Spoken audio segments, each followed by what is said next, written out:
ఈరోజు వరంగల్ ప్రాంతంలో ఒక ఎయిర్పోర్ట్ని ఏర్పాటు చేయాలనేది ఎన్నో సంవత్సరాల నుంచి ఉన్నటువంటి చిరకాల కోరిక.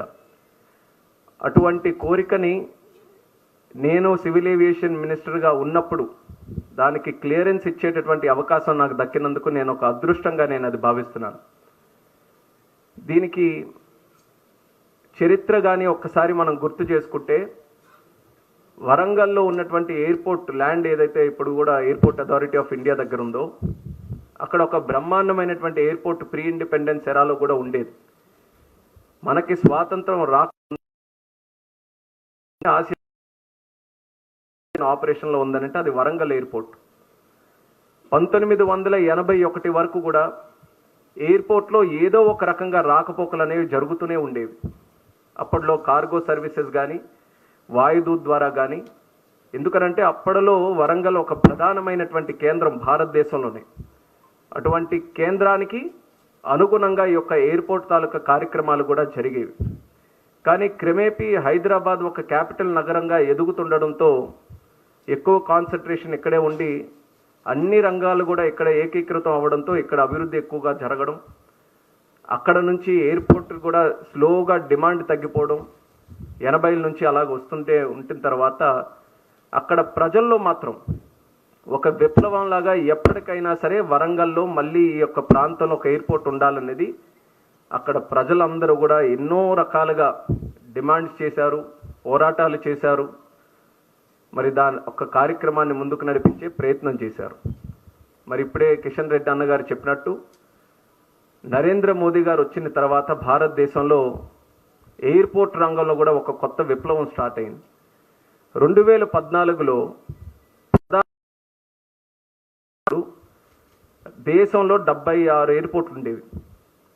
ఈ 10 సంవత్సరాల్లో ప్రధానమంత్రి గారు తీసుకున్నటువంటి నిర్ణయాల వల్ల, ఆయన సివిల్ ఏవియేషన్కి ఇచ్చినటువంటి ప్రోత్సాహం వల్ల సుమారు 159 ఎయిర్పోర్ట్లకి ఈరోజు చేరుకున్నాం.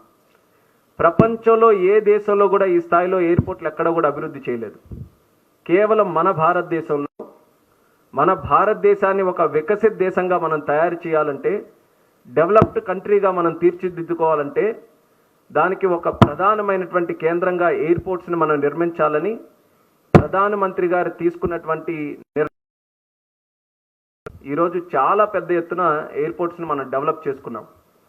అన్ని దగ్గరలో కూడా చాలా కేంద్రాల్లో ఎక్కడైతే ఇంపాసిబుల్ అనుకున్నాం ఒక ఎయిర్పోర్ట్ని పెట్టడం, అలాంటి దగ్గర కూడా ప్రధానమంత్రి గారి ఆశీస్సులతో అలాంటి కేంద్రాల్లో కూడా మన ఎయిర్పోర్ట్స్ని మొదలుపెట్టాం. దానికి ఉడాన్ స్కీమ్, ఉడే దేశ్ కా ఆమ్ నాగరిక్ అనే స్కీమ్ను కూడా ఉపయోగించుకొని చిన్న చిన్న నగరాల్లో కూడా చేసుకున్నాం. అయితే ఎక్కడ బాధ ఉండేదనంటే, తెలంగాణ రాష్ట్రంలో మాత్రం ఒకే ఒక్క ఎయిర్పోర్ట్కే పరిమితం అయిపోయాం. ఎయిర్పోర్ట్లు ఎక్కడెక్కడ కావాలంటే మాత్రం ఎన్నో లొకేషన్స్ చర్చకు వచ్చేవి. అందులో ప్రధానంగా వరంగల్ కూడా వచ్చేది. కానీ సంవత్సరాలు తడిబడినా సరే చర్చలుగానే ఉండిపోయాయి తప్ప ఎక్కడికి ముందుకు కొనసాగే అవకాశం రాలేదు. నేను కూడా సివిల్ ఏవియేషన్ మినిస్టర్గా అయినప్పుడు 8 నెలల క్రితం మా నాయకుడు చంద్రబాబు నాయుడు గారు ఆయన ఒక గైడెన్స్ నాకు ఇచ్చారు. నువ్వు కేవలం ఆంధ్రప్రదేశ్ రాష్ట్రానికే మంత్రి కాదు, తెలుగు రాష్ట్రాలకి మంత్రిగా నువ్వు వ్యవహరించాలి. ఆంధ్రప్రదేశ్ రాష్ట్రంలో సివిల్ ఏవియేషన్ అభివృద్ధికి నువ్వు ఎంత చిత్తశుద్ధితో పనిచేస్తావో తెలంగాణకి కూడా అదే రకమైనటువంటి చిత్తశుద్ధితో చేయాలని చంద్రబాబు నాయుడు గారు ఒక గైడెన్స్ నాకు ఇవ్వడం జరిగింది.